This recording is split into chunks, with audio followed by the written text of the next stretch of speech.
La Fundación para la Comunicación Popular presenta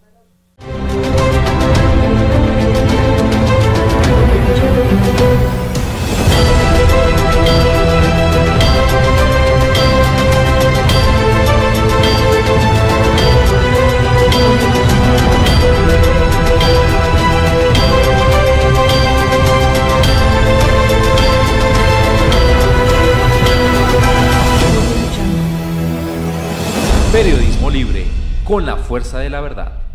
Hola queridos amigos de Periodismo Libre, bienvenidos a nuestra 27ª emisión correspondiente a hoy viernes 31 de agosto de 2018. Estos son nuestros titulares.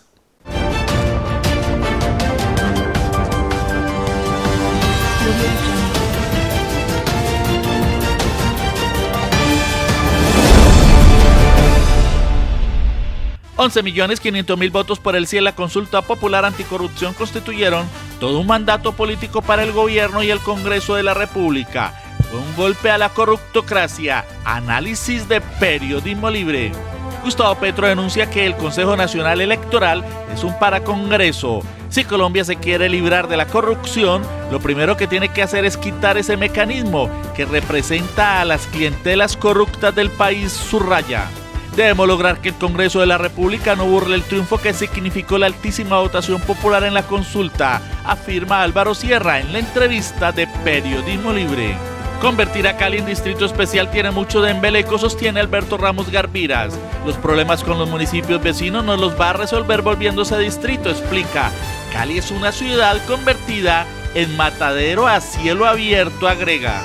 De aprobarse la propuesta de incremento salarial extra hecha por Álvaro Uribe, los trabajadores terminarían recibiendo sueldos menores que los actuales. ¿Increíble? No es increíble, es cierto. Lo explicamos en la cápsula jurídica. La historia de José Alberto Gutiérrez, el salvador de libros en Bogotá. Un libro es lo mejor que le puede pasar a un ser humano, manifiesta el hombre que ha rescatado miles de textos tirados en las basuras capitalinas y ha dotado 450 bibliotecas del país. Un testimonio con José David Romero. El éxito de la consulta anticorrupción sacudió las redes sociales. Periodismo Libre, con la fuerza de la verdad.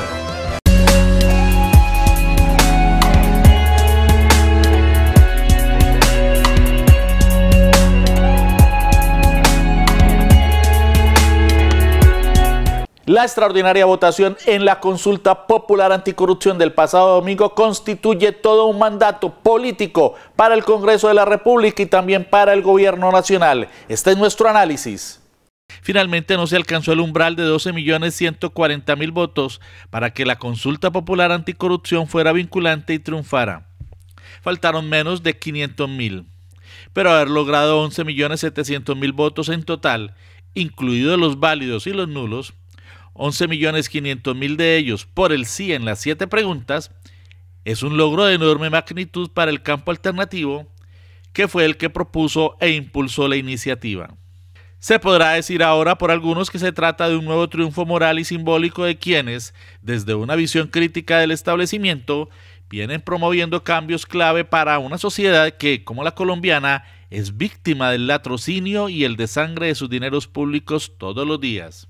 En parte tienen razón, más aún si consideramos que el plebiscito por la paz del 2 de octubre de 2016 se perdió por mucho menos, por solo 60.000 votos, y las graves consecuencias de tal hecho ya se conocen y se prolongan hasta hoy. Sin embargo, si miramos la otra cara de los resultados de este domingo 26 de agosto, nos damos cuenta que esos 11.500.000 votos por el sí constituyen un nuevo salto cualitativo que nutre el espectro político nacional e indica que se abren paso las condiciones para que las fuerzas anticorrupción accedan a los poderes regionales y locales en 2019. Ya esas fuerzas habían obtenido un resonante e histórico resultado con la votación que respaldó las candidaturas de Gustavo Petro y Ángela María Robledo en la segunda vuelta presidencial con 8.034.000 votos. Ahora, 2 meses después de la consulta propuesta e impulsada por Claudia López y Angélica Lozano con la Alianza Verde, a la que se sumaron muchas otras fuerzas como las reunidas en torno al Movimiento Colombia Humana de Petro, alcanzan casi 3,5 millones de votos más. Además, los partidos políticos y los agentes de la clase dirigente en el poder no podrán desestimar lo que representan 11,5 millones de voces que se pronunciaron en las urnas contra sus prácticas y sus instituciones corruptas. La votación en la consulta es todo un mandato político y ético que se debe hacer valer no solo en el Congreso de la República, sino en la movilización popular, en las calles, para rechazar y echar atrás las medidas anunciadas por el gobierno de Duque. IVA generalizado para la canasta familiar, incremento de impuestos para los trabajadores y rebaja de los mismos para los grandes empresarios, aumento de la edad pensional y restricciones a la protesta social, entre otras. El domingo 26 de agosto quedó demostrado igualmente que la unidad amplia y democrática, más allá de la izquierda y de las fuerzas alternativas, es indispensable en el momento actual para derrotar al bloque político en el poder, uribismo, conservatismo y sectas religiosas, y a los viudos momentáneos del mismo, que buscan las componendas con el llamado centro democrático, los cacicazgos del liberalismo, de Cambio Radical, del partido de la U, etc. El resultado de este domingo fue un logro contra la extrema derecha, abiertamente defensora de los privilegios de la plutocracia, y contra su principal exponente e ideólogo, Álvaro Uribe, quien no dudó en traicionar su propia palabra, pues en el Congreso había aprobado con su bancada la convocatoria de la consulta por cálculos y oportunismo preelectoral, y luego de obtenida la presidencia con Iván Duque se retractó. Atacó de manera virulenta la campaña y llamó a la abstención para desestimular la obtención del umbral. Los guarismos de la consulta son más relevantes aún si se tiene en cuenta que ella no contó con la publicidad oficial que debió tener, pues Duque dijo de dientes para afuera que su gobierno la apoyaba, pero no se vio a sus ministros impulsándola ni a sus medios promoviéndola. Fue además un resultado alcanzado contra una nueva guerra sucia de la derecha y de los políticos tradicionales, que recurrieron a sus armas predilectas, la calumnia, la mentira y los montajes, con el fin de afectar la participación de amplios sectores poblacionales, presa fácil del engaño y de las fake news, a través de las redes sociales y de los grandes medios de desinformación. Fue en suma una expresión genuina de movilización de ciudadanías libres en todo el país, alejadas de prebendas, de ofertas de empleos públicos o de contratos y a leguas de compra de votos y de conciencias. Por otra parte, fue alentador el resultado de la consulta del Valle del Cauca, donde ésta alcanzó el umbral, síntoma de que las fuerzas del cambio continúan avanzando en la región y argumento para que actúen con suma amplitud, desprovistas de vicios politiqueros y sectarismos. Aunque la consulta popular anticorrupción no alcanzó el umbral, sí logró un inocultable golpe político que suena por sí solo y retumba como un campanazo contra el poder de los corruptos, contra la corruptocracia.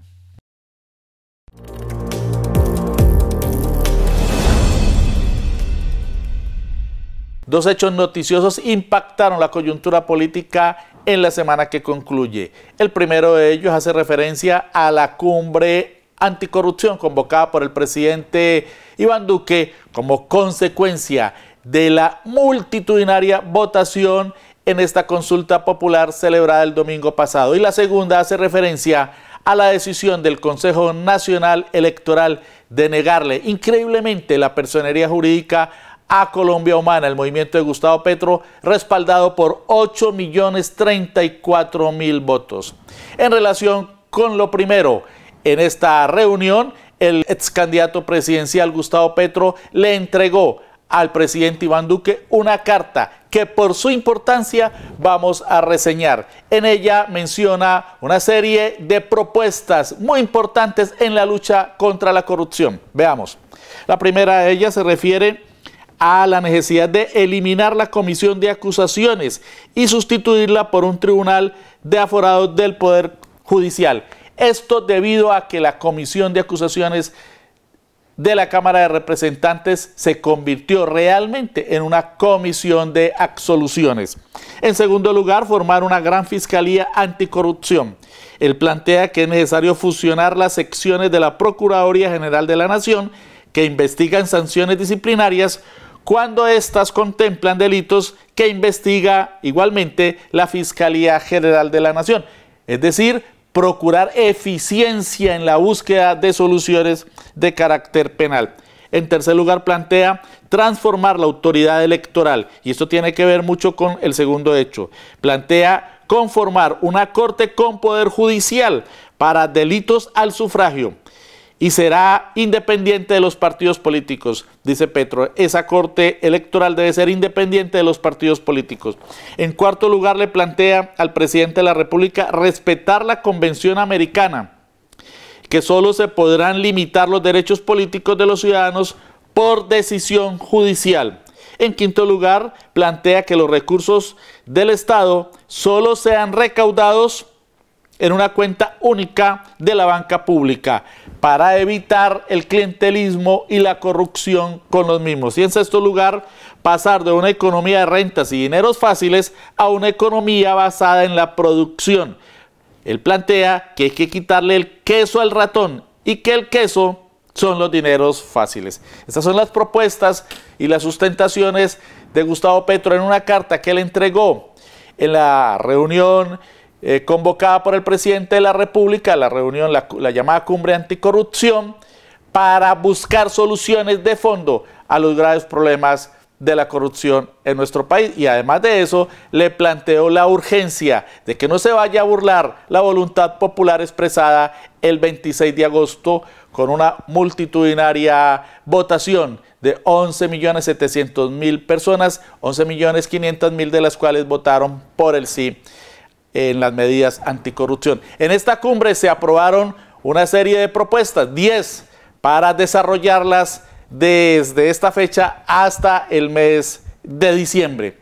Por otra parte, Gustavo Petro se pronunció en relación con la negativa del Consejo Nacional Electoral de otorgarle la personería jurídica al movimiento Colombia Humana para que sea un partido con personería jurídica legalmente reconocido. Recordemos que este organismo, integrado en su inmensa mayoría por partidos de las clases dominantes, le negó la personería jurídica también en la semana que concluye.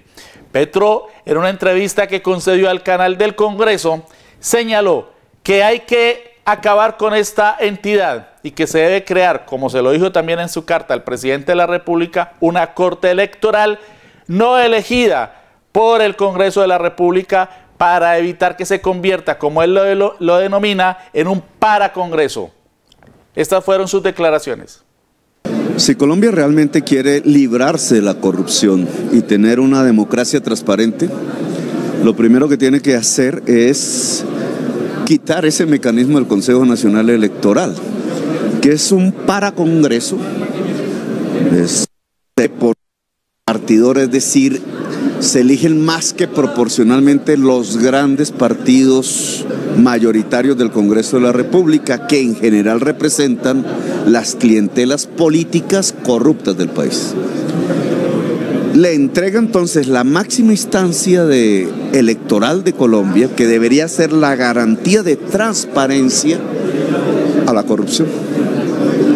El mecanismo no sirve, está creado constitucionalmente, pero hay que cambiarlo dentro de las reformas que se piensan implementar. Es mi petición al presidente Duque esta tarde precisamente, y implicaría que se conformase una corte electoral con poder incluso judicial, completamente independiente de los políticos, de los partidos políticos, que genere primero autoridad, la máxima autoridad electoral, segundo, realmente el proceso de investigación penal contra el delito electoral, y en tercer lugar, la garantía a cualquier fuerza política, grande o pequeña, nueva o vieja, de transparencia electoral en Colombia. Esa es la base de una democracia. Así que el Consejo Nacional Electoral, tal como lo generó la Constitución, no nos sirve en la lucha contra la corrupción, en la lucha por la paz y en la lucha por una democracia viva y real en Colombia. Se han anunciado medidas o acciones como la tutela o también como recurrir a organismos de justicia internacional para reclamar el reconocimiento de la personería jurídica a Colombia Humana. De igual manera, en la semana que concluye se eligieron los nuevos integrantes de este Consejo Nacional Electoral. Como era previsible, su mayoría volvió a recaer en los partidos de las clases dirigentes colombianas, que se confabulan de acuerdo con múltiples denuncias para proferir fallos como este que afectó al movimiento Colombia Humana. En esta oportunidad el Consejo Nacional Electoral quedó integrado por 2 representantes del Partido Liberal, 2 representantes del Partido Conservador, 2 representantes del llamado Centro Democrático, es decir, el uribismo, un vocero de Cambio Radical y solo un vocero del Partido de la U y uno de la oposición en general, coaligada toda, Colombia Humana, el Polo Democrático, Partido Verde. Y también va a haber un representante con voz pero sin voto del Partido FARC. El vocero, el representante, el nuevo magistrado de la oposición es el defensor de derechos humanos Luis Guillermo Pérez. Vamos a un corte de mensajes y volvemos con la entrevista con el analista político y catedrático universitario Álvaro Hernán Sierra. Con él abordaremos a fondo las implicaciones de la altísima votación popular en la consulta anticorrupción.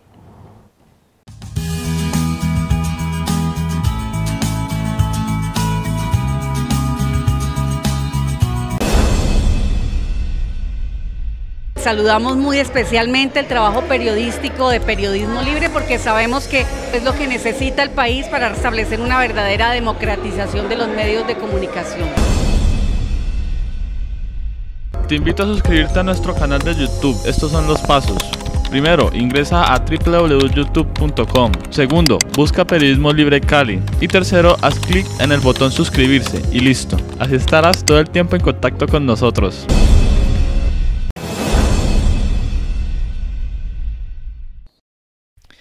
Se cumplió finalmente la consulta popular anticorrupción. Ha habido mucho debate en relación con sus resultados.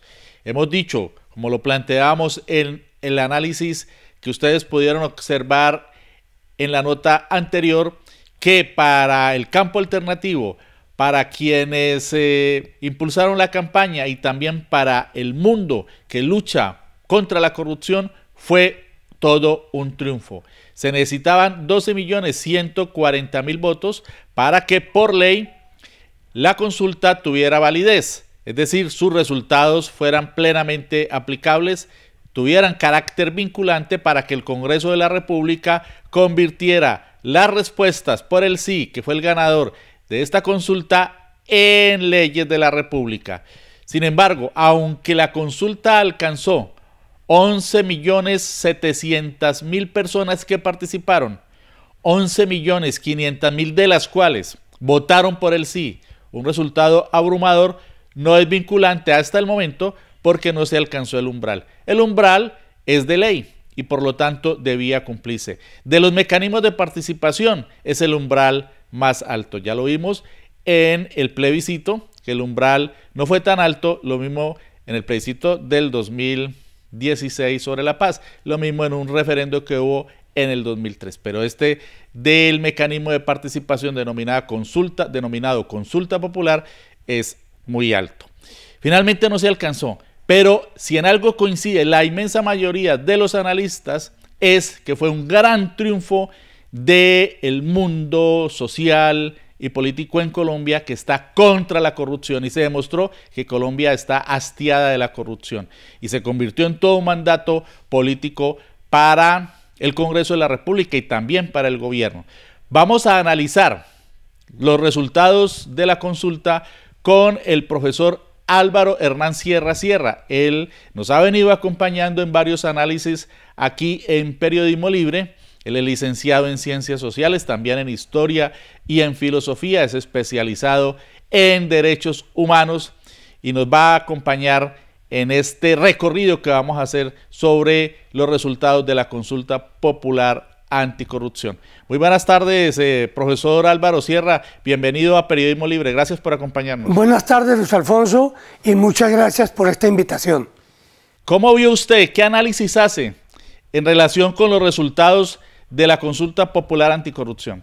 Indudablemente que fue un triunfo, como tú lo acabas de anotar, y no es un triunfo cualquiera, es un triunfo que incluso, hay que verlo así, superó hasta la votación que sacó el presidente Duque, que llegó escasamente a los 10.300.000.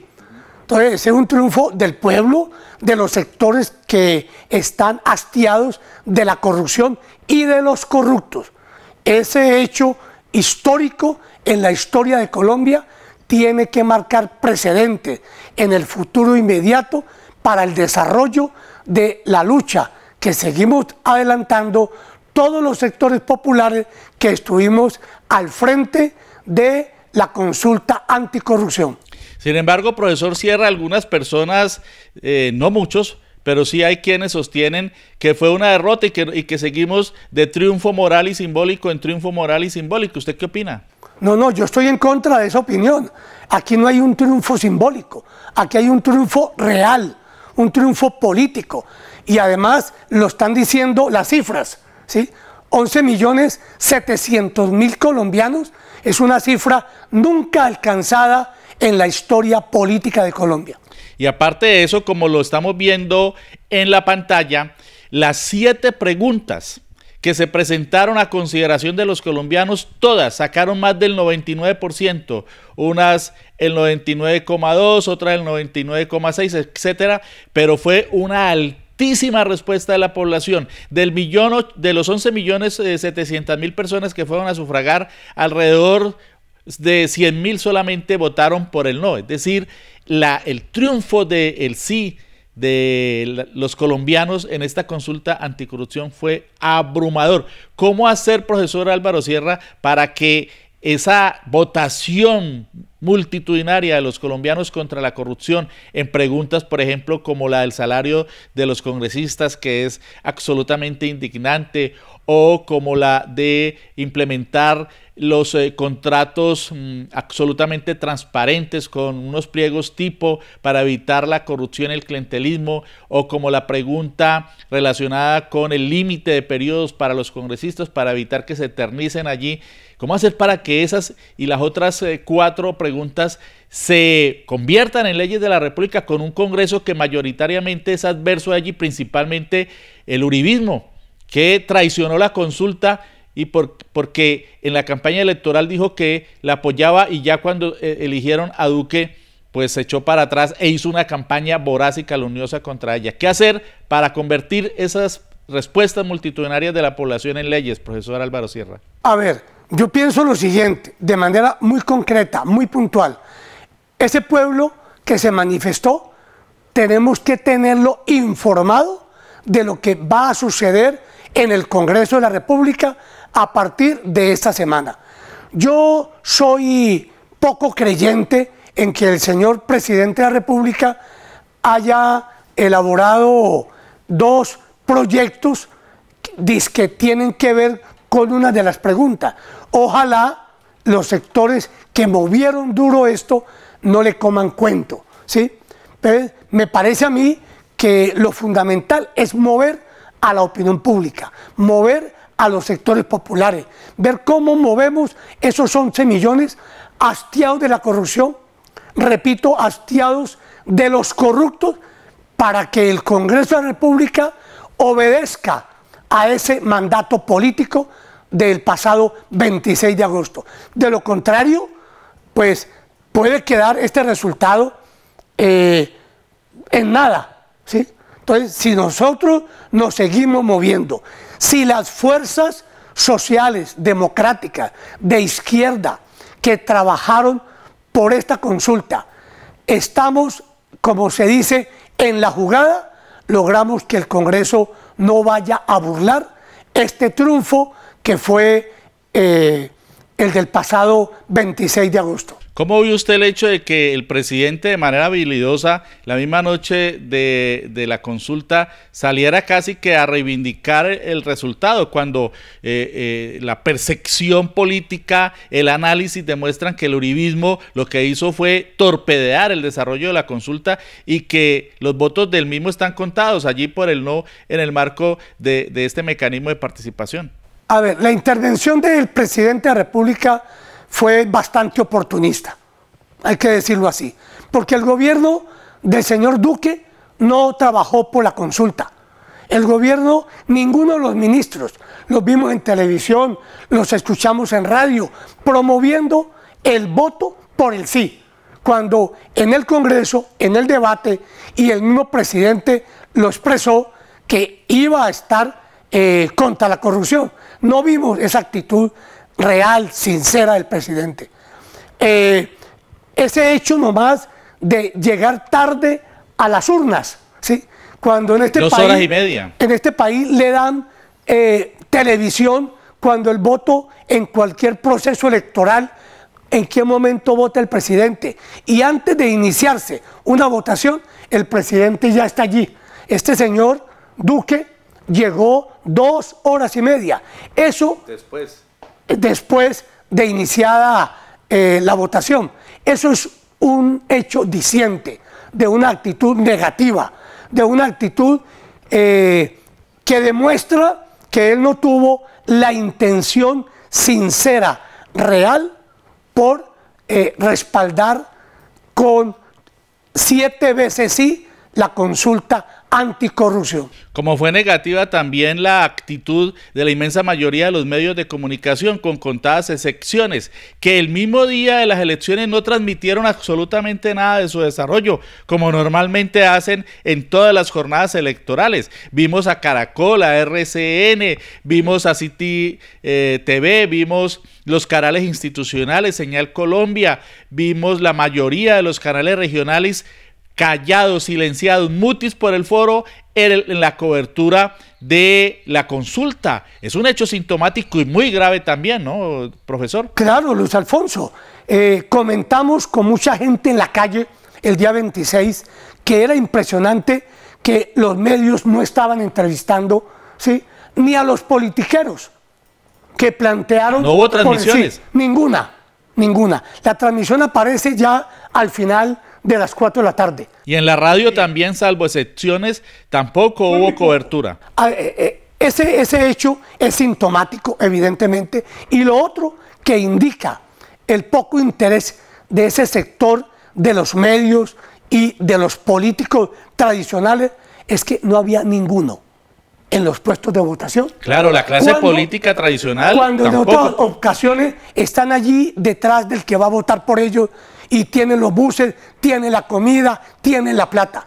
Esta fue una consulta donde el pueblo no necesitó movilizarse, donde el pueblo no necesitó comida, donde el pueblo no necesitó nada que han ofrecido la politiquería de este país para llegar a las urnas. Lo que demuestra, repetimos, ese deseo de este pueblo de estar contra los corruptos y contra un fenómeno que ha sido de los más graves en la historia política de Colombia, la corrupción. Y en el plano regional, profesor Sierra, fue muy lamentable la actitud del canal regional de esta zona del país, de Telepacífico. No hizo ninguna transmisión, lo cual demuestra pues que no le interesó para nada ayudarle a la población a que conociera cómo se estaba desarrollando este importante acontecimiento para el futuro de la región, que entre otras cosas el Valle del Cauca también tuvo una importante participación porque aquí se alcanzó el umbral. ¿Qué perspectivas se abren a partir de ese hecho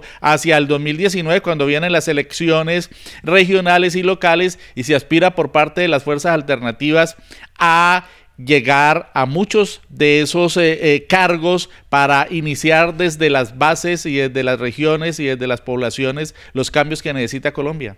Las fuerzas sociales, políticas que le metimos duramente a esta consulta, que fue un trabajo arduo y además de poco tiempo, ¿sí?, tienen que estar o tenemos que estar desde ya trabajando las elecciones del 2019, porque los otros no se duermen, ¿sí? Las élites oligárquicas en este país ya las están preparando, y si queremos sentar un precedente importante con concejales, con diputados, con alcaldes, con gobernadores que representen lo que fue el 26 de agosto pasado, el trabajo tiene que ser casa a casa, en los barrios, en las oficinas, en el colegio, en la calle, para que esta élite no siga haciendo de este país lo que les ha dado la gana. Ese papel de las fuerzas democráticas tiene que ser mucho más intenso a partir de este momento. El candidato presidencial Gustavo Petro dijo en un trino que había sido lamentable la participación en esta consulta del sector de la costa atlántica y que se notaba cómo estaba penetrado este sector por el clientelismo y la politiquería, porque en esta oportunidad no hubo prebendas, ni hubo halagos de ninguna naturaleza y la votación allí fue realmente baja. ¿Usted qué opina de esa apreciación de Petro? Yo la comparto totalmente, la apreciación de Petro. La costa la costa atlántica colombiana ha sido uno de los sectores del país donde la corrupción desde décadas atrás ha tenido una presencia brutal. La costa atlántica colombiana, todos los departamentos, sin querer decir con esto que la corrupción no esté regada por todo el territorio nacional, pero ese sector nos demostró esa baja votación, la presencia que tiene la corrupción allí y todo el trabajo que hicieron para que la gente no saliera a votar. Aquí funcionó y en ese sector ampliamente también la mentira, el chantaje para que la gente no votara. Frente a las preguntas, ¿cuántos engaños no hubo? ¿Sí? Que, por ejemplo, que recortarle el salario a los congresistas iba a implicar también recortarle el salario a muchos empleados y trabajadores. Enorme mentira. Claro. ¿Sí? Entonces, con la mentira, la élite oligárquica de este país y todo ese sector de la ultraderecha representado en Álvaro Uribe Vélez trabajaron la mentira y han trabajado también el miedo en este país. Entonces, eso indica el trabajo que en esas zonas hay que hacer también la pedagogía política, la pedagogía de cómo los sectores democráticos tienen que ganar espacios en este país, tiene que ser ardua, permanente, constante. Pero como decíamos en principio, todo indica después de estos resultados que los 11.700.000 votos en esta consulta y los 11.500.000 por el sí, pues le están diciendo a la clase política corrupta, tradicional, hegemónica de este país, que tienen que cambiar, que tienen que implementarse normas desde el Congreso para la lucha contra la corrupción y que, de no ocurrir esto, la movilización popular del pueblo colombiano hará que se implementen. Y a propósito de eso, para finalizar, profesor Álvaro Sierra, ¿cómo ve usted toda esta andanada de anuncios en contra de los intereses de las clases populares y de las clases medias? Impuestos generalizados para la canasta familiar, IVA generalizado, rebaja de impuestos para los grandes empresarios, para los grandes pulpos que ni siquiera tienen sus capitales aquí sino en el exterior, aumento de la edad pensional, restricciones a la protesta social. Eso es algo, digo yo, que se esperaba. El gobierno de Duque, o mejor, la campaña electoral para llevar a Duque a la presidencia de la República, demostró con el tiempo que lleva tan corto que mintió al país, que engañó al país. ¿Sí? Inicialmente todos escuchamos cómo decía que no iba a aumentar el IVA para el pueblo colombiano, para los estratos populares bajos. Ahora el IVA es contra los estratos 1, 2 y 3, ¿sí? Y así por el estilo, que no iba a haber aumento en la edad de la pensión, ahora es todo lo contrario. Y lo que su ministro Carrasquilla está planteando a nivel de reformas económicas fue todo lo contrario a lo que el presidente en la campaña le manifestó al pueblo colombiano. El engaño hoy es evidente y esos 11.700.000 colombianos no son 11 millones cualquiera. Es gente que ha empezado a tomar conciencia, son participaciones y votos políticos que tienen que seguir expresándose contra esas políticas nefastas de este gobierno de Duque contra el pueblo, contra los trabajadores colombianos. Muchas gracias, profesor Sierra, por acompañarnos en Periodismo Libre. Luis Alfonso, también a ti, muchas gracias. El profesor Sierra siempre ha estado acompañándonos con su análisis y con su apoyo en este proyecto de comunicación popular alternativa. Vamos a un corte de mensajes y regresamos con más.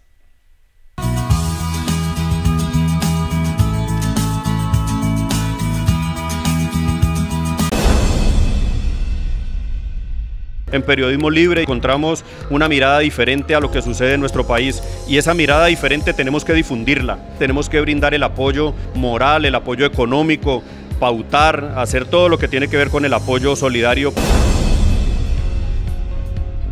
Te invito a suscribirte a nuestro canal de YouTube, estos son los pasos.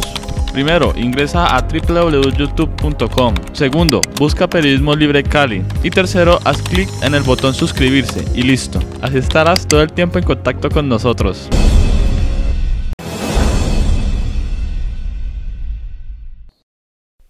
Hoy tenemos de nuevo en Periodismo Libre al destacado jurista constitucionalista y también experto en medio ambiente, Alberto Ramos Garviras. Vamos a abordar con él las problemáticas que persisten en nuestra ciudad en relación con el medio ambiente, pero vamos a hacer un análisis más específico acerca de una nueva ley, la ley que define a Cali como distrito especial. Muy buenas tardes, profesor Alberto Ramos Garviras, bienvenido a Periodismo Libre.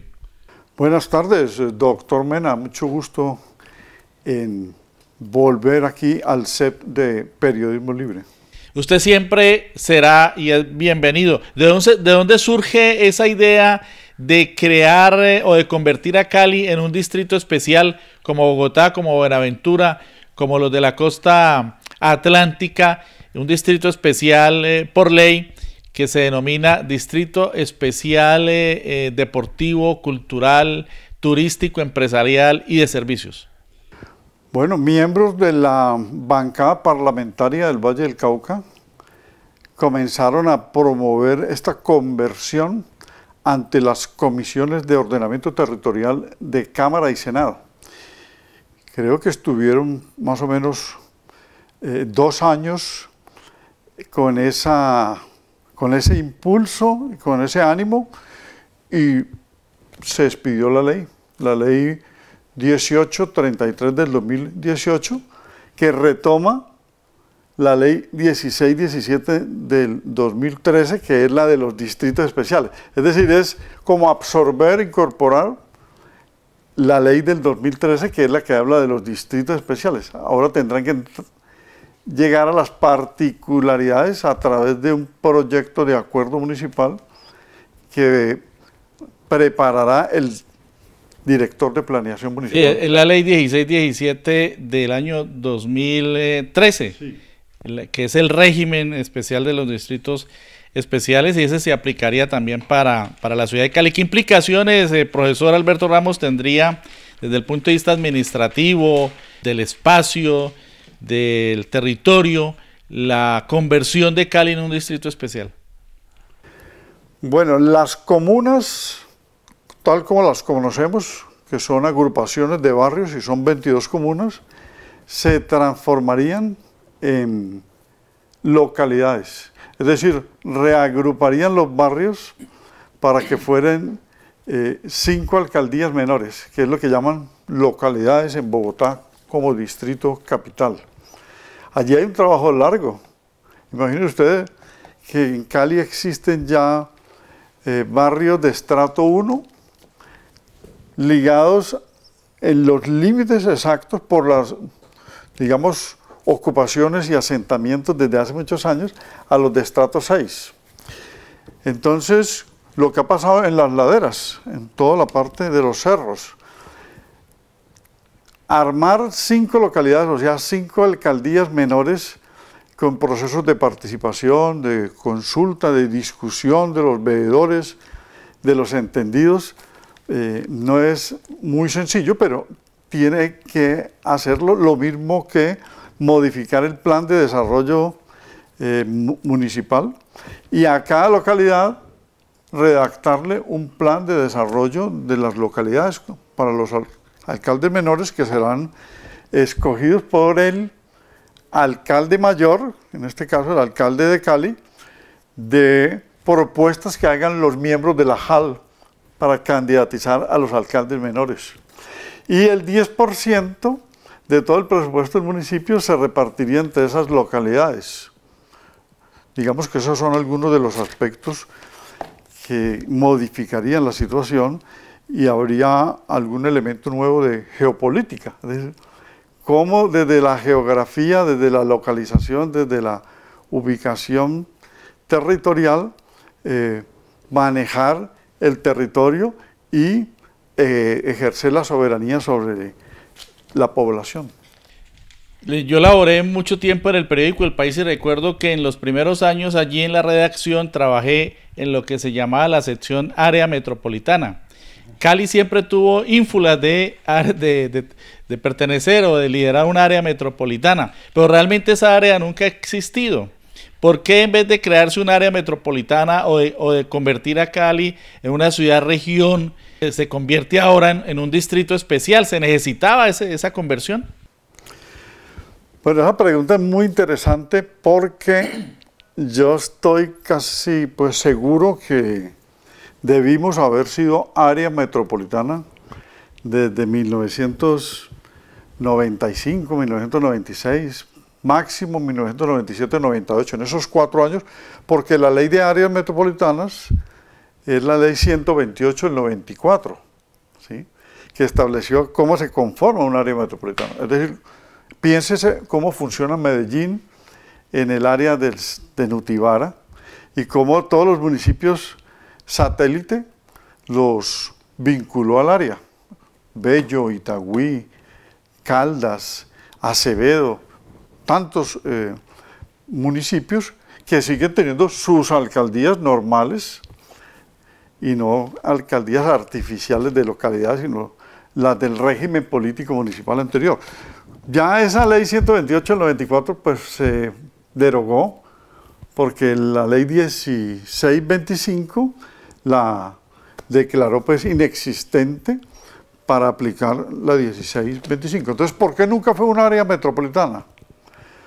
Por celos, por, digamos, temores o tensiones y algunos alcaldes pensando que se iban a perder poder. O sea, estamos hablando de los alcaldes cercanos, porque el área metropolitana se conforma con alcaldes de la zona.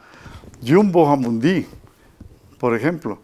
Entonces, no lo admitieron, no lo promovieron y ahora aparecemos como distrito especial saltándonos esa etapa. Pero creo que se puede hacer una conjugación, ¿sí?, tardía, pero de área metropolitana, mientras que Cali se transforma en ciudad, en distrito especial. ¿Qué pasará con el plan de desarrollo que en el municipio había cuenta que, como usted lo explica, pues tendrá cada localidad que tener su propio plan? ¿Y qué implicaciones tendrá este distrito con una expansión de orden burocrático, más clientelismo de pronto? Pues los ediles, que son los de cada localidad, es decir, como una especie de alcaldes locales, van a tener sueldo, ¿sí? Y se van a manejar unos recursos propios. Entonces, puede haber un fenómeno de que aumente la burocracia, pero se espera es que sea bien manejado el municipio, es decir, que el municipio resuelva una serie de problemas y de atascos de planeación que tiene, pero adoptar esa modalidad, ese tipo de orden territorial a la ciudad que nunca ha sido área metropolitana y que es una metrópolis de hecho, tiene sus dificultades. Pero quiero, digamos, resaltar que mientras que se hace todo este procedimiento en el 2019, se puede avanzar en la creación del área metropolitana porque la ley 1625, que es posterior a la 1617 del 2013, no son excluyentes. O sea, lo del distrito especial es una organización de la ciudad, pero no de la región, no de la zona aledaña, no de la conurbación que hemos tenido. Es decir, de cómo se han anexado por el crecimiento perimetral las ciudades. Por ejemplo, hoy Jamundí y Cali. Muy pocas personas saben dónde comienza uno y termina el otro, ¿sí? O Jumbo. Jamundí, Jumbo, en la 70 con Sameco. Palmira. Y Palmira en la Dolores. Candelaria. Y Candelaria en Juanchito. Entonces, ya están anexados. Y son ciudades donde la gente se ha ido a habitar, a repoblarlas, ¿sí? Jamundí creo que es el municipio donde más construcciones se han realizado en los últimos 20 años. Ya tiene 160.000 habitantes. Entonces, esto trae problemas de conectividad, digamos, el tráfico. No hay sino 2 vías, la de Jamundí y la de Cañas Gordas, entonces se crean nudos. No lo va a resolver Cali como ciudad distrito especial, eso lo resuelve Cali como eje del área metropolitana, o Cali como ciudad-región dentro de lo que es la metrópolis, que en efecto preside, pero que no tiene un centro o cerebro de planeación conjunto porque no ha nacido el área metropolitana. Bueno, vamos a ir a un corte de mensajes y regresaremos para seguir hablando con el profesor Alberto Ramos Garbiras y entrar en el ámbito del medio ambiente.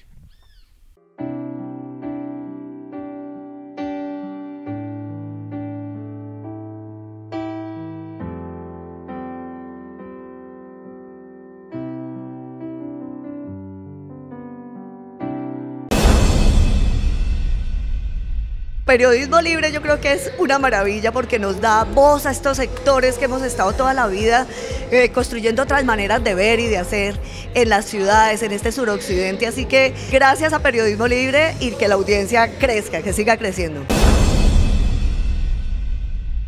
Te invito a suscribirte a nuestro canal de YouTube, estos son los pasos.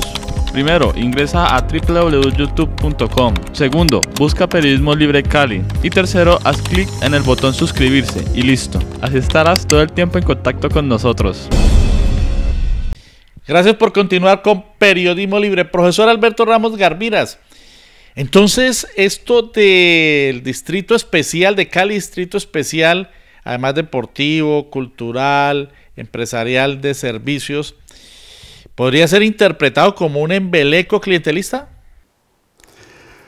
Pues para no descalificar las buenas intenciones de quienes hayan promovido esta conversión, sí tiene mucho de embeleco, porque realmente solo al leer uno la ley 1617, que fue redactada para Buenaventura, mejor dicho. Ciudad, distrito, ¿sí? Portuaria, turística, distrito especial, allá hay ya un distrito, como Barranquilla o Cartagena, que fueron antes.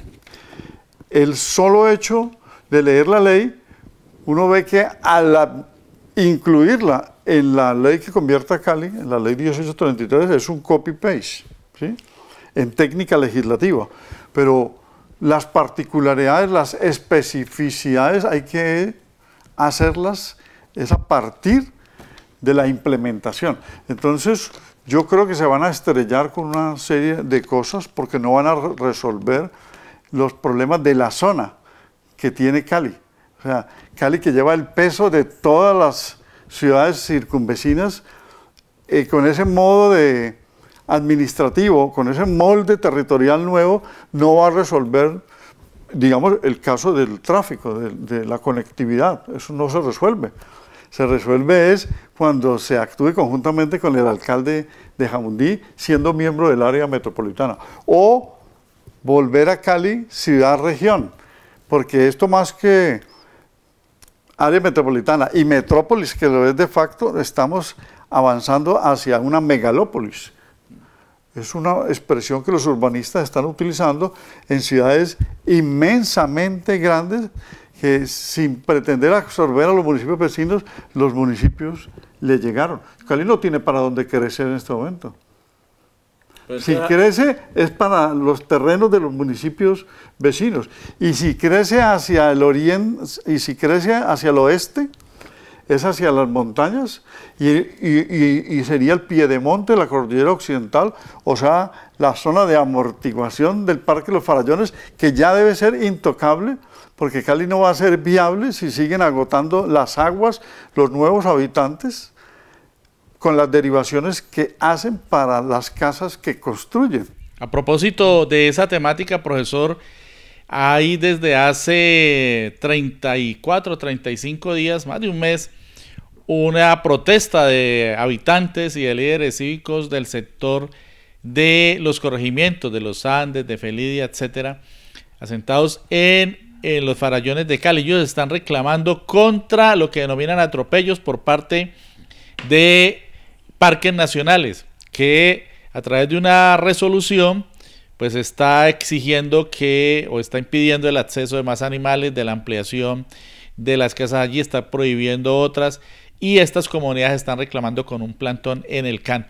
¿Cuál es su análisis de esa problemática? Hay allí ya unos derechos de la gente que está asentada desde hace muchísimos años, pero también hay una situación difícil con el medio ambiente y con los ríos, ¿no? Ahí hay un alto componente ambiental, ¿no?, que es resolver el problema del Parque Nacional de los Farallones, que ha sido invadido.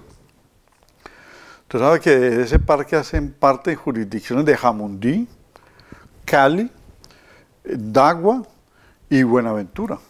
Entonces ese parque es el telón de fondo y es el territorio que permite la sustentabilidad o la sostenibilidad de Cali para otros 482 años.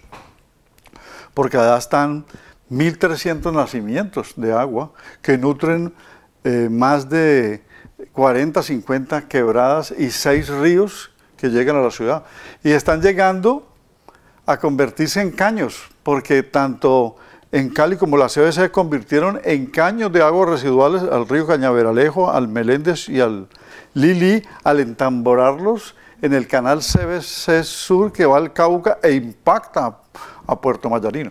Entonces los problemas ambientales que usted plantea tienen que ver con la búsqueda de la reforestación y la intangibilidad que debe tener los bosques naturales del Parque Los Farallones, porque cada nueva casa que se construya implica la devastación de bosque en 2 o 3 hectáreas y las derivaciones de agua para surtir esa casa, y por lo tanto a Cali le va a llegar menos, como en efecto el caudal del río Meléndez ha disminuido, del río Cañaveralejo, del Lili, que lo tienen abandonado y convertido en un problema muy grave de minería y de usos del suelo indebidos y de agricultura no apta para la microcuenca del Lili. ¿Qué hacer entonces para conciliar esas dos problemáticas, la necesidad de vivienda y derecho adquirido de muchos habitantes de los Farallones y la protección del medio ambiente?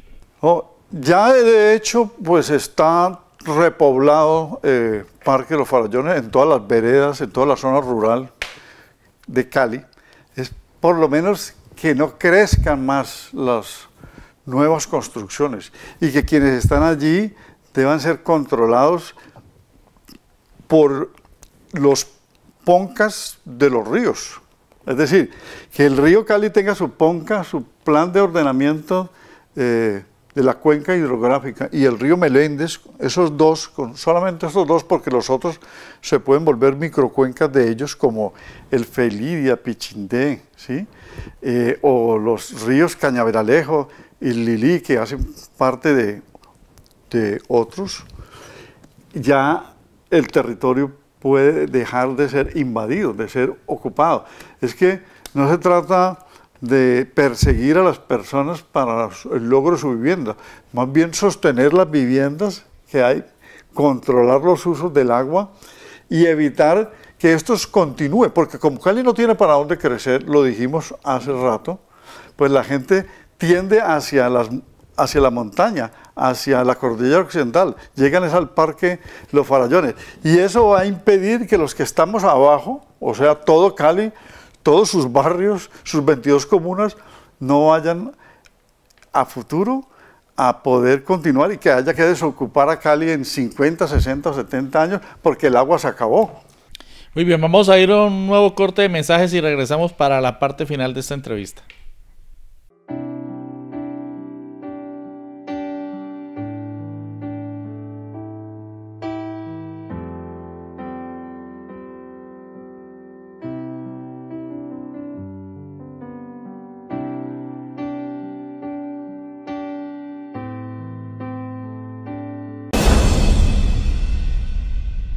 Ustedes son la voz de los que no tenemos voz, del pueblo. Gracias. Te invito a suscribirte a nuestro canal de YouTube. Estos son los pasos. Primero, ingresa a www.youtube.com. Segundo, busca Periodismo Libre Cali. Y tercero, haz clic en el botón suscribirse y listo. Así estarás todo el tiempo en contacto con nosotros.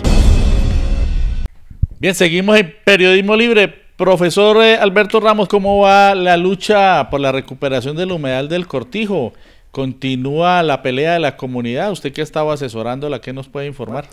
En este momento el Consejo de Estado les negó a Metrocali y a la CBC la pretensión de la aclaración y la adición de la decisión en la medida cautelar. Por lo tanto, está parada la obra y está adelantándose un estudio de la Universidad del Valle sobre los impactos ambientales.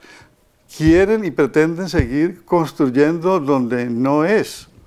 Es decir, un terminal sur de cabecera sí se necesita, pero al terminar Cali y empezar Jamundí, y ese es son los terrenos que deben adquirir y no a 3 cuadras de la estación Universidades.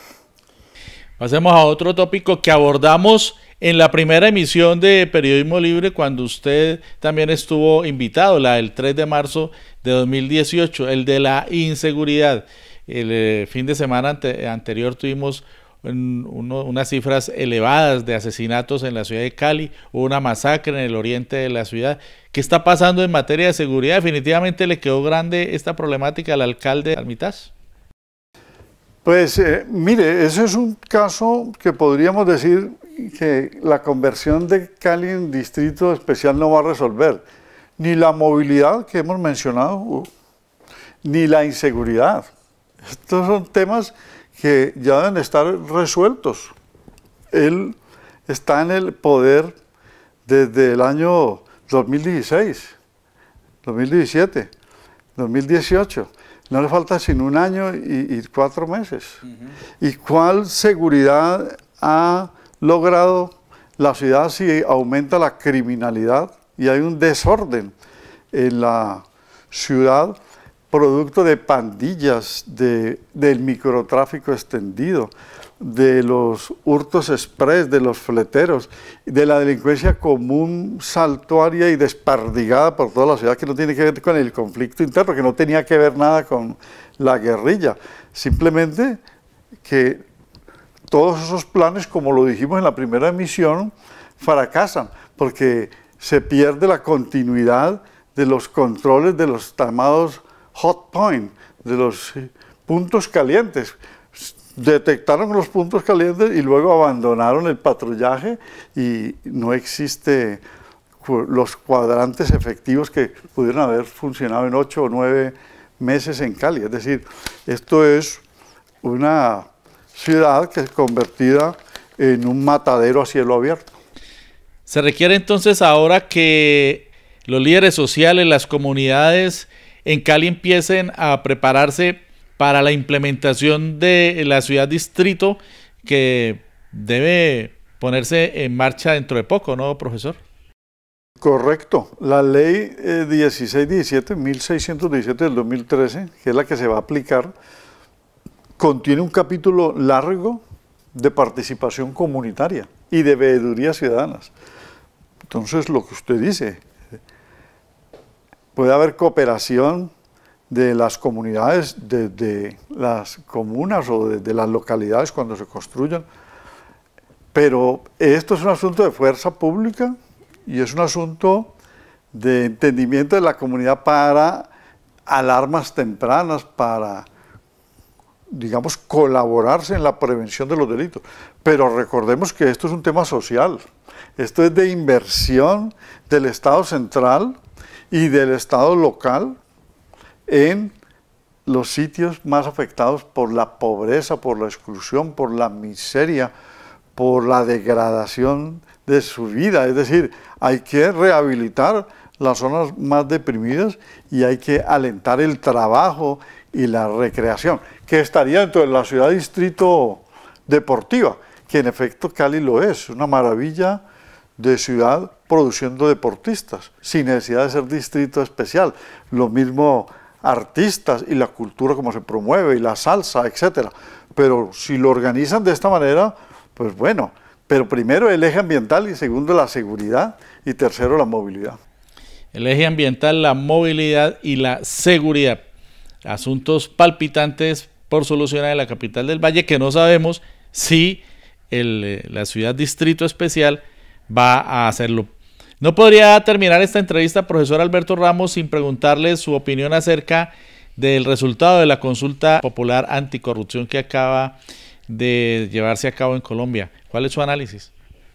Pues aunque no se alcanzó el umbral de los 12.140.000 votos, que es muy alto, casi que se logró con...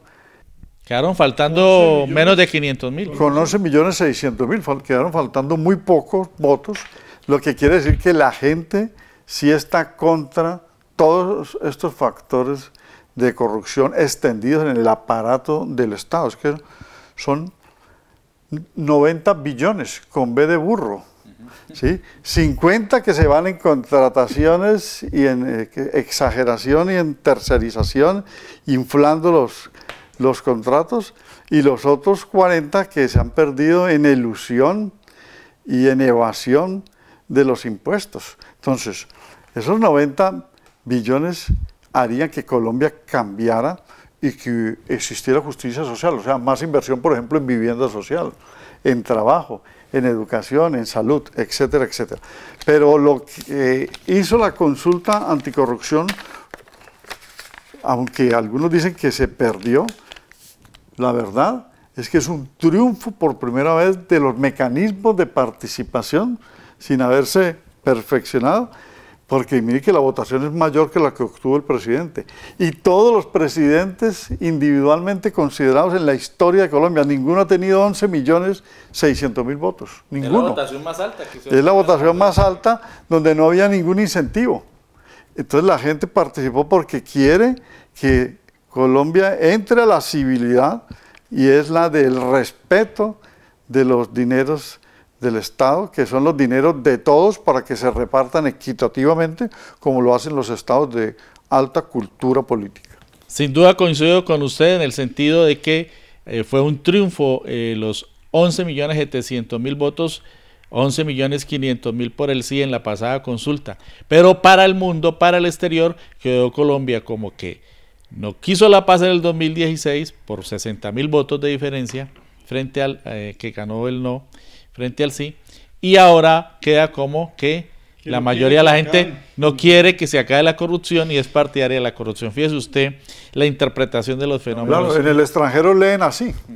Muchas gracias, profesor Alberto Ramos, por acompañarnos, por analizar lo que está en marcha de Cali Ciudad Distrito, por hacer un recorrido, un escaneo de las problemáticas de nuestra ciudad y por indicarnos finalmente su análisis en relación con la consulta anticorrupción. Muchas gracias. Sí, Luis Alfonso, yo creo que lo de ciudad-región es necesario en medio de estos procesos. La ley 1454 del 2011, que es la LOT, Ley de Ordenamiento Territorial, permite una forma de asociación de municipios para crear un ente administrativo que sea ciudad-región si es que no queda en el área metropolitana. Pero el distrito especial va a cambiar a Cali, pero no va a resolver los problemas de la zona, de la región, de la metrópolis. Vamos a un corte de mensajes y regresamos.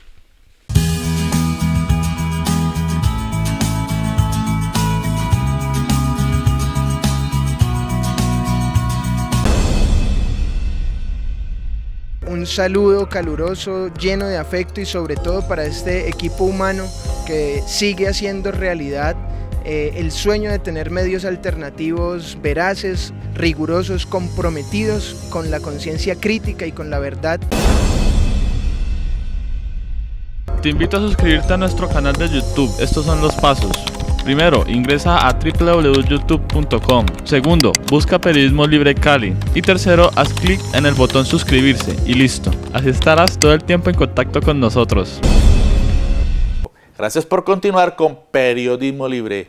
¿Cuál es la trampa que esconde la propuesta del senador Álvaro Uribe Vélez en el sentido de que se decrete un incremento extraordinario del salario mínimo de los trabajadores colombianos? Se lo explicamos en la cápsula jurídica.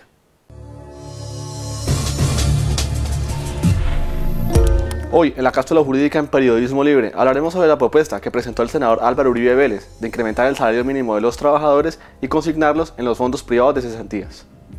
En días recientes, el senador Álvaro Uribe propuso que el Congreso le conceda facultades extraordinarias al presidente de la República, entre las que se incluiría el aumento del salario mínimo vigente, el cual está en 781.242 pesos de manera extraordinaria.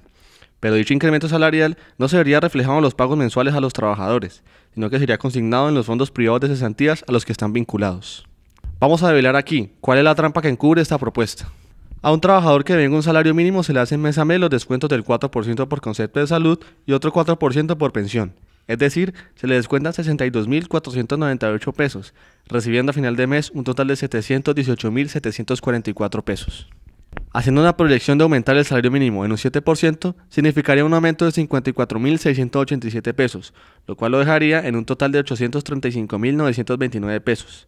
Pero, tal y como le dice la propuesta, el aumento no iría al bolsillo de los trabajadores, sino al de los pulpos bancarios dueños de los fondos de cesantías. Aquí es donde se afecta al trabajador. El pago de su parte para salud y pensión sería sobre el nuevo salario mínimo. Sumando salud y pensión, nos daría un total de 66.874 pesos de descuento, por lo que entonces, finalmente el trabajador recibiría a fin de mes 714.368 pesos, un valor menor a lo que actualmente se devenga. La propuesta demagógica del senador Uribe no busca ayudar a la mayoritaria población colombiana que venga un salario mínimo, sino enriquecer y llenar más los bolsillos de los dueños de los fondos de cesantías, como lo son el Grupo Aval, el Grupo Colpatria Scotiabank y el Grupo Empresarial Antioqueño. En una clara señal de lo que ya se sabía, el gobierno de Iván Duque es el gobierno de los empresarios. En nuestra próxima emisión, una nueva cápsula jurídica aquí, en Periodismo Libre.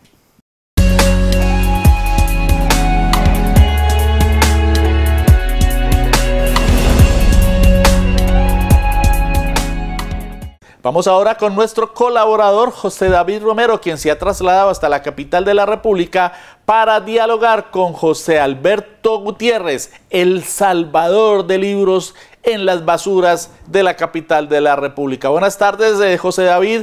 Adelante con la información. Sí, gracias, Luis Alfonso. Periodismo Libre se ha desplazado hasta la capital de la República, hasta Santa Fe de Bogotá, para hablar con don José Alberto Gutiérrez, un personaje de Colombia que, pues con la ayuda de su familia, por iniciativa propia, con la ayuda de sus amigos, ha logrado reunir, creo yo, ya más de 50.000 libros para el beneficio de la comunidad, para el beneficio de los niños, para el beneficio de quien lo necesite. Periodismo Libre le da la bienvenida a don José Alberto Gutiérrez. Muchísimas gracias, muy contento de estar con ustedes hoy. No, para nosotros es un honor tenerlo aquí en Periodismo Libre. Bueno, don José Alberto, ¿cómo inicia usted este proyecto tan grande que en estos momentos lidera la fuerza de la palabra? Bueno, el origen de todo esto es que cuando yo era pequeño, mi madre me leía antes de acostarnos a Serrina, a Serrán, los maderos de San Juan, pie en queso, pie en pan, y los del Roque, Alfanroque, y lo mismo la gallinita roja, nos leía Iván el Mentiroso, estaba el señor Don Gato, y con todos esos cuentos nos embolató nuestra niñez. Ya, yo creo que eso fue los mejores juguetes para mí, porque me puso a volar mi imaginación, y desde muy pequeño sabía que los libros eran los mejores amigos, los mejores maestros, era lo mejor, el mejor invento. Imagínense que yo me leí la Odisea de Homero cuando tenía 13 años y no me lo van a creer que desde ahí yo me siento todavía Ulises, yo me siento un Odiseo. Yo creo que el día que pueda rescatar a mi Penélope de los pretendientes y pueda rescatar a Ítaca, ese día es el que sueño con tener a Colombia inundada de libros y de literatura y poderle decir a todo el mundo que la lectura es lo mejor que nos puede pasar a los hombres. Tener a Colombia inundada de libros. ¿Cómo inicia usted esta labor de recolectar libros? Imaginen que pues por cuestiones de destino y necesidad voy a manejar un camión de basura. Eso fue a finales del año 97 y para ese final del 97 me mandan a una ruta en un camión y con unos ayudantes y ahí es donde hago también el hallazgo más fascinante para mi vida porque comienzo a encontrarme libros en la tolva, en los chus de basura, en cajas y ahí es donde el primer libro que conciencialmente abro y me encuentro Ana Karenina de León Tolstoy. Me leo Ana Karenina y conozco a uno de mis escritores favoritos, León Tolstoy. ¿Qué significa para usted rescatar un libro, lamentablemente, de la basura? Bueno, pues la verdad, como yo ya vengo con ese amor de los libros, imagínense que un libro, pues, lógicamente no era la basura que yo pensaba botar y a mí me dio mucha pena porque podía rescatar algunos, pero muchos se iban. Hoy en día botan muchos libros a la basura, la gente los bota, entonces pienso que no, un libro es lo mejor que le puede pasar a uno como ser humano y no, para mí fue fantástico, fue el mejor regalo. Yo creo que si me hubiera encontrado un baulado de oro no hubiera sentido tanta dicha como cada vez que encontraba libros en la basura. Se considera que usted posee la biblioteca más extensa de Latinoamérica. ¿Cuántos libros a esta fecha? Bueno, yo creo que a esta fecha podemos tener unos 50,000 libros, pero están entrando y están saliendo porque hemos dotado a más de 400 lugares en todo Colombia y esa es mi aspiración, seguir llevando libros, o sea, que no los pueda bodegar, sino que los pueda sacar, sino por cuestiones de logística no he podido hacer esa labor. ¿400 lugares ha dotado usted de biblioteca? 450 lugares hemos dotado de libros. ¿Y esos cuáles son? ¿Escuelas, colegios? Escuelas, comunidades, casitas campesinas, salones comunales, organizaciones sociales, jardines infantiles, comedores, todo ese tipo. Usted está realizando, por lo que entiendo, está realizando una labor que le corresponde más que todo es al Estado, pero una persona de iniciativa con amor cívico lo está realizando. Sí, se me dio la oportunidad y me di a la tarea y existió una ley de atracción yo a traer todos esos libros, el universo me los ha mandado y yo creo que soy un puente entre todo Colombia y los que no tienen nada que leer. Bueno, ¿usted en estos momentos en qué labora? No, yo trabajaba en Aguas de Bogotá, pero como la empresa del alcalde la terminó, pues caí ahí en esa redada y no he podido volver a conseguir empleo porque tengo 55 años, ya no soy útil, no le sirvo a nadie, entonces me quedé sin empleo, pero estoy dedicado a mi fuerza de las palabras. ¿Usted está en estos momentos sin empleo? Sin empleo, sí, viviendo de milagro, como se dice. ¿En qué gobierno fue eso? Esto fue en el gobierno del alcalde Peñalosa. Ah, el actual de Bogotá. Sí. Bueno, lamentable, pero esperamos que usted siga adelante con este proyecto y que siga dando más frutos para el beneficio de las personas que lo necesitan. Y yo estoy seguro que al ver esta entrevista, usted va a tener alguien que lo va a llamar. Por supuesto que sí, pues yo pienso que este es un proyecto que primero que todo no tiene derechos de autor, se puede replicar en cualquier parte del planeta y pues la verdad necesitamos pues mucho apoyo. Si alguna empresa, algún ser humano aquí en nuestro país nos quiere apoyar, pues bienvenido, están las puertas. Este es un proyecto de todos los colombianos porque un país que tiene más de 200 años de atraso merece la pena que entre todos le metamos el hombro. Don José Alberto, y la fuerza de las palabras ya es una persona reconocida no solamente en Colombia, Latinoamérica, también en el mundo, en el planeta. ¿Qué países ha visitado la fuerza de la palabra? Bueno, en el 2010 fui invitado especial a una de las ferias más importantes del libro en Guadalajara, México.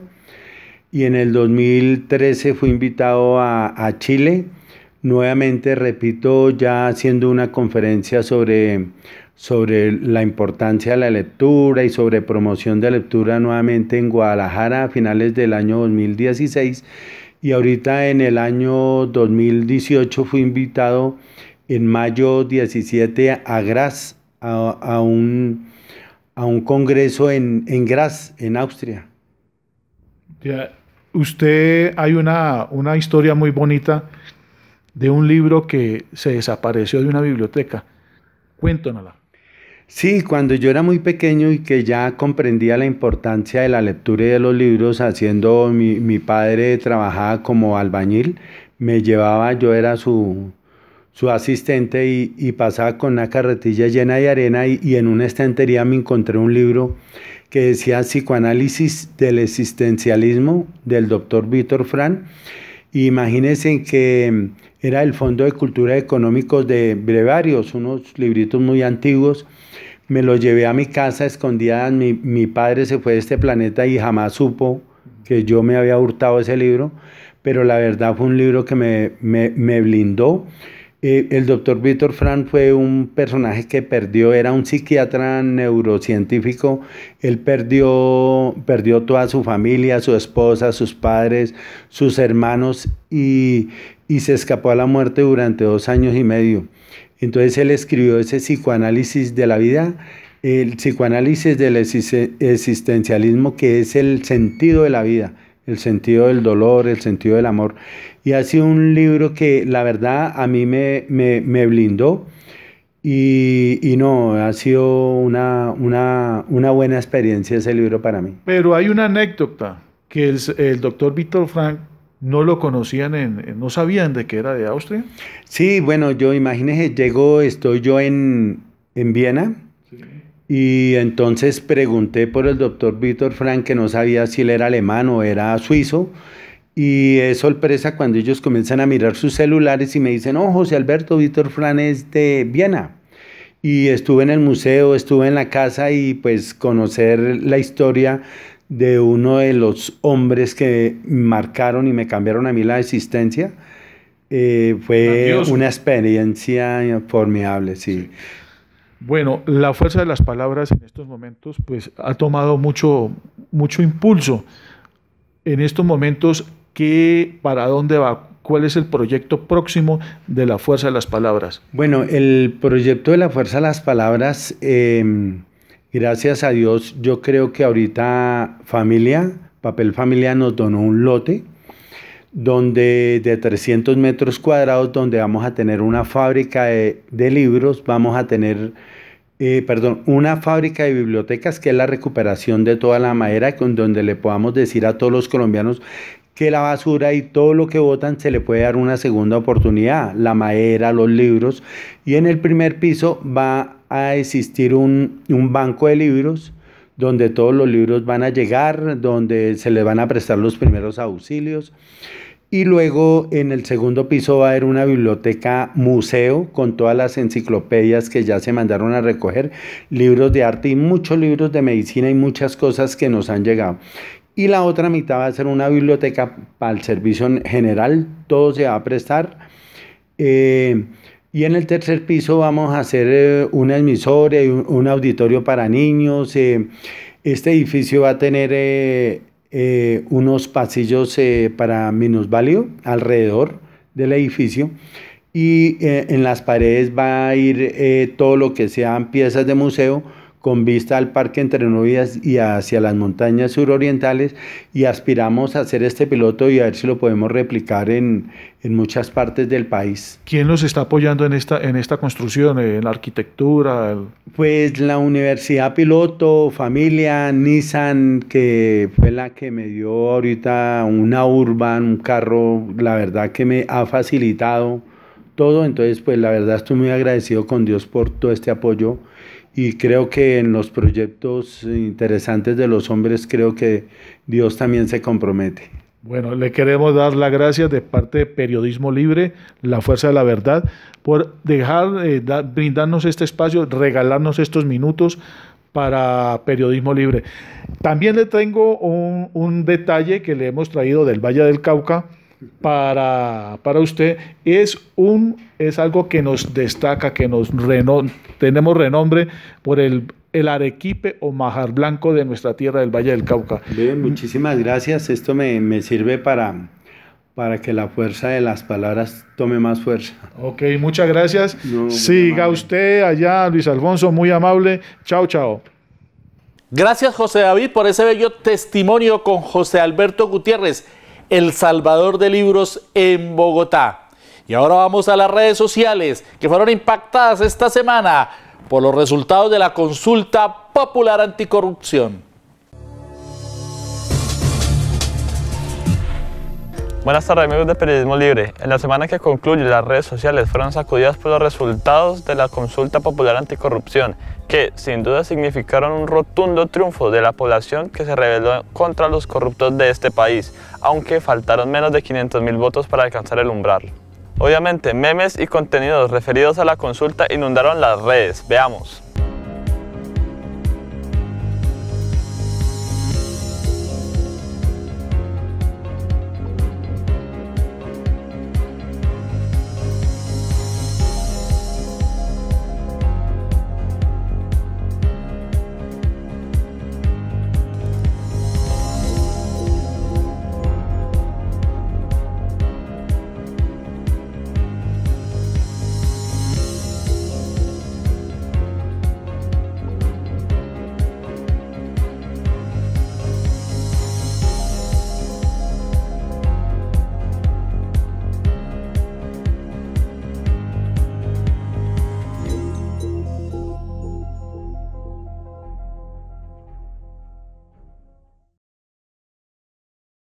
Amigos, esto es todo por hoy. Síganos en nuestras redes, en Facebook, Periodismo Libre, en Twitter, @PelibreCali, en Instagram, Periodismo Libre _ al piso, y en YouTube, Periodismo Libre Cali. Bien, queridos amigos, esto ha sido todo por hoy. Nos vemos en una próxima entrega aquí en Periodismo Libre, porque el periodismo es libre o es una farsa. Hasta pronto. La Fundación para la Comunicación Popular presentó.